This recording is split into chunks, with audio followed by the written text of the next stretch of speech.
do something that I'm asked 100 times for my recipe. This is so super simple that you're not going to believe how easy it is, and you're not going to understand why people ask for it, because I never understand why people ask for it. But I'm going to butterfly some chicken breasts. I'm going to mix a very simple seasoning, and then we're going to grill it. Very simple. Got a whole chicken breast here, and I try to remove any of the excess fat that's on here. This one's pretty clean, but I just go ahead and remove any excess fat. Then I'm going to go ahead and butterfly it. So basically when you butterfly, it's different than filleting. When you butterfly, what you want to do is you want to cut about 7/8 of the way in, and then you want to open it. And so then you have a nice butterfly piece of chicken there. We're going to do this with one more piece. And then what I'm going to do is I'm going to grab my pounder, and we're going to pound it just a little bit, because when you pound it, you make sure that its thickness is even throughout, and then it cooks more evenly. If you have like really fat piece and a really thin piece, when you cook it, obviously the thin piece is going to cook faster. It'll dry out before you get the fatter piece cooked. So that's the reason why we pound it. Really no other reason.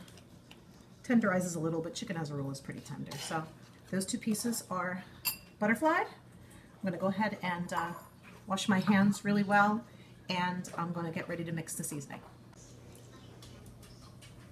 Okay, so we have our butterfly chicken breasts, and this is just a piece of wax paper. So go ahead and fold it over. You can use what you want. If you have one of these kitchen mallets, this is really good. Use the flat edge, definitely. Don't use this edge. You'll pop holes in the paper and it'll look terrible. Or if you don't have one of these, you can use a rolling pin. And really, all you're doing is you're just applying even pressure as you're pounding these out, and you're just looking to make sure that the thickness is the same throughout. Like I said, you could use that, or you can use the mallet, whichever you have. And there you go. I'm just going to switch it. We'll do the other one really quick. And then we're going to mix this seasoning.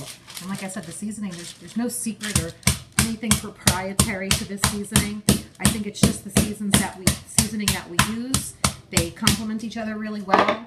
And when you put them in a nice hot cast iron pan, it really sears them and gives them wonderful flavor. Okay, so those are all flattened. Go ahead and get rid of this. And we're going to mix our seasoning. So we're going to go ahead and mix our seasonings now. And we've got just some granulated garlic powder. There's about 2 tablespoons of this. When you use the garlic powder, you want garlic powder. You don't want garlic salt. There's a big difference between garlic powder and garlic salt. So you just want garlic powder. And then to that, we're going to put also 2 tablespoons of oregano. Make sure it's fresh. Make sure you can smell it. Don't buy it in bulk like this. It takes too long to use it. I buy smaller containers, smaller portions. It's much fresher that way. And then to this, we're going to add 2 teaspoons of salt. I like to use kosher salt. And then we're going to use, I'm going to freshly grate the equivalent probably of a ½ teaspoon of black pepper. Okay? That's it. Super simple, right? No real secrets here. But something about this blend of seasoning really makes a difference when you cook this chicken. Okay? So then all I'm going to do is just come over and give this a nice sprinkle. I'm going to go ahead and get my pan ready and start to preheat it, and then we'll come back. Okay, so I have my gas on. I have it on pretty high, actually. Cast iron takes a little while to heat. I'm going to add a little bit of canola oil. I don't use olive oil. A lot of people say, olive oil, extra virgin olive oil. I don't use it for 2 reasons. One, I don't like the flavor, especially of extra virgin olive oil. It's a very strong flavor.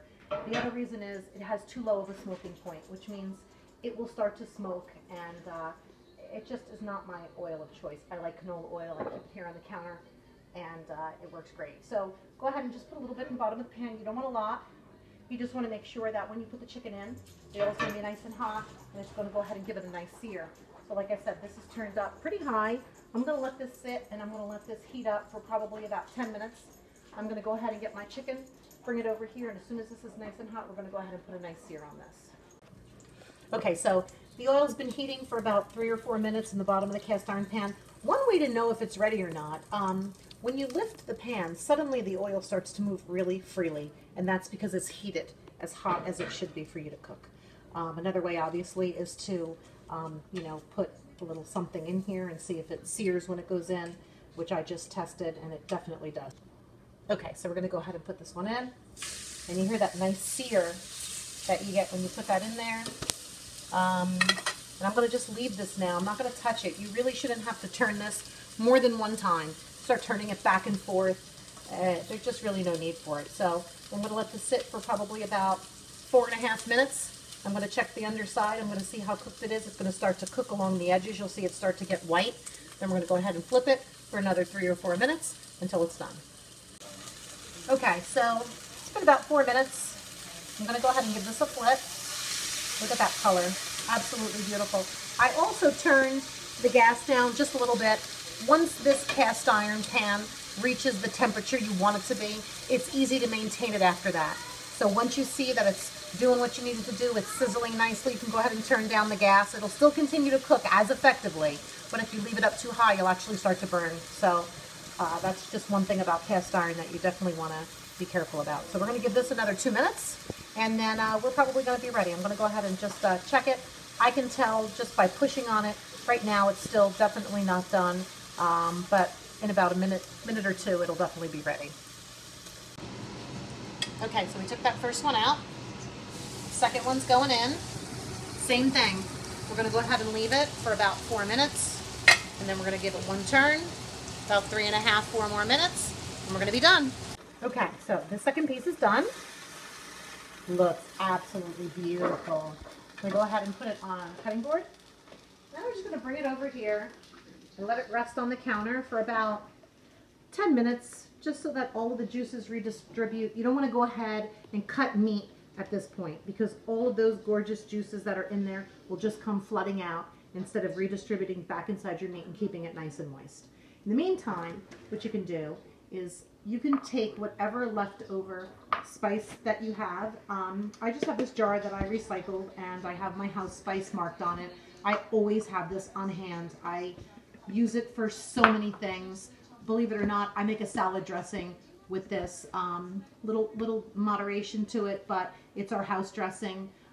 Everybody absolutely loves it. You can use it in pasta salads. You can use it on regular garden salad. But so we always have this in the house.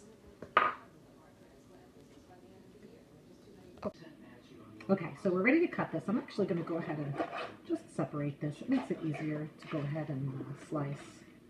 And then when I cut it, I actually like to cut it on the bias. Gives you more surface on the meat. Makes the pieces look really nice. Nice sharp knife. Look at that.